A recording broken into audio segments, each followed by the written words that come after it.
My name is Donald Antrim. I'm a writer. I've been called a novelist. I've only written 3 novels. I've also written memoir, and I'm working on stories right now. And also, I teach writing at Columbia. My father was a professor of English literature, so I grew up in a world of books. I think probably that I failed my way toward writing, and I think as I began to do it, I had a sense that it was what I would do. I find my way through a kind of very slow process of advance and retreat. The whole thing becomes a kind of stop and start, move and come back, think and rewrite.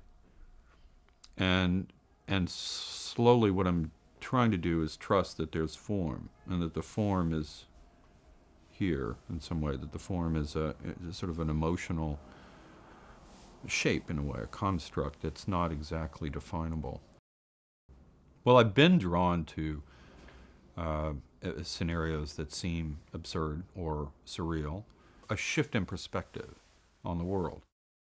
When I think about working into the future, I do think about a simpler, less overtly fantastical or unexpected or surreal situation or place and time in the world.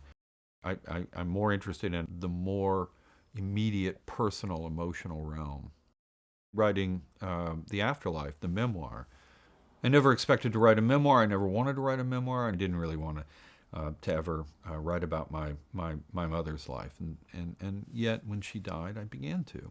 But I came after regretting having done it, and after regretting doing it, I came to appreciate it because I learned a lot. That said, there are going to be rules. I came to teaching late, and I came from a family of teachers, and so I resisted teaching for a very long time. It's all the things that people who teach say it is when they're really inside that. It's rewarding, it's meaningful. It becomes for me a very important, sustaining experience. The fellowship, it's staggering. I was in a car on the Manhattan Bridge, on top of the bridge, and the call came, and I heard the words, and I don't remember much else of it, you know? It was a little like jumping out of a plane. I'm having a nice ride down under a canopy right now, but I don't really remember letting go and jumping out.